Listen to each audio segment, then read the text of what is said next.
The 2020 election cycle laid bare a concerning disconnect between elected officials and the American people.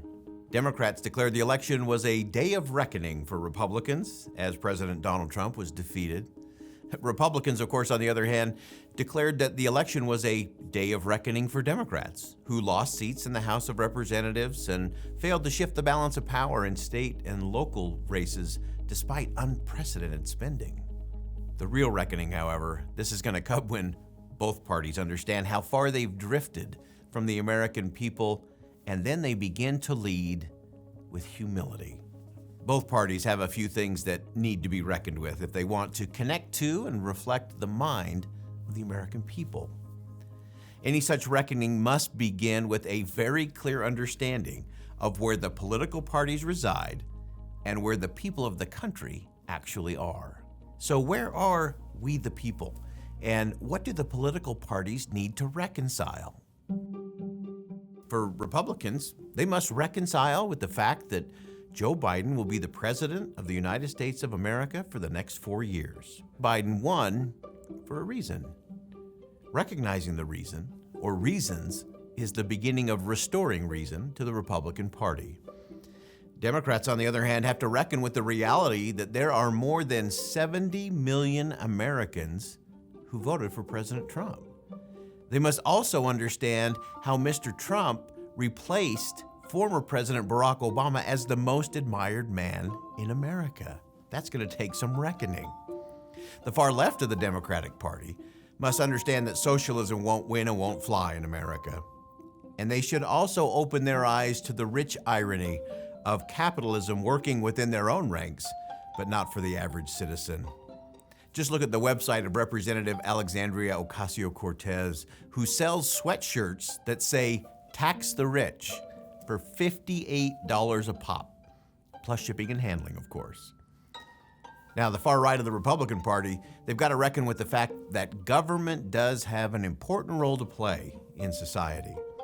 They should actually reread the words of their oft-quoted champion, President Abraham Lincoln, who declared that the role of government was to elevate the condition of men, to lift artificial weights from all shoulders, to clear the paths of laudable pursuit for all, to afford all an unfettered start and a fair chance in the race of life.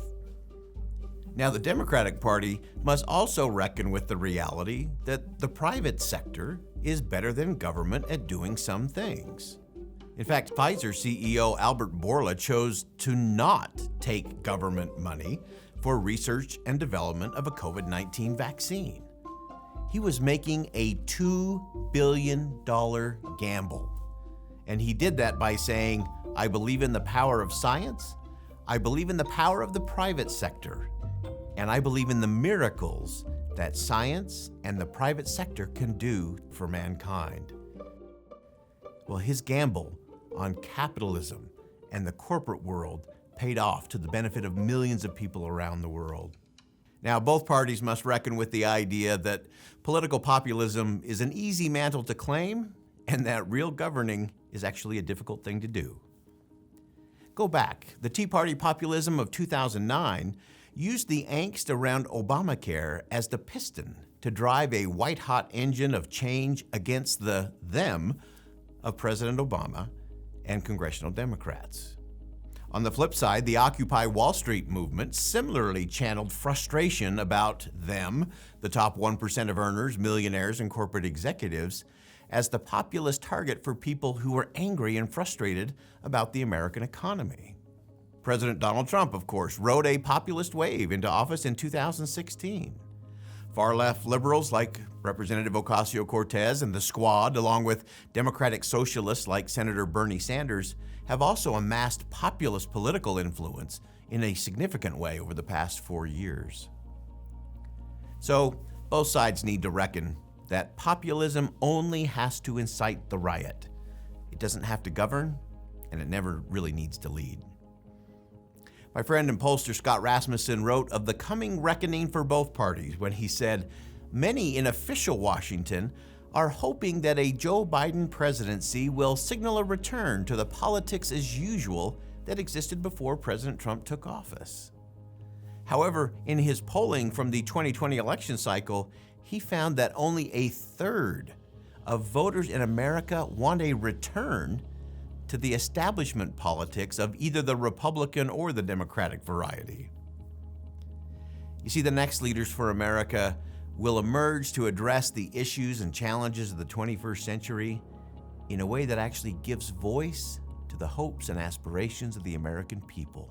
So to actually give voice to the hopes and aspirations of the American people, it's going to require some serious reckoning. Reckoning with the deep disconnect between politicians, political parties, and the people of this nation. It's going to require hard work, heavy lifting, and real humility. You see, that humility is the quality that makes space for the kind of creativity and connection and cooperation our citizens want and need from their leaders today. And I believe whichever party does that first and best will lead we the people for the next decade.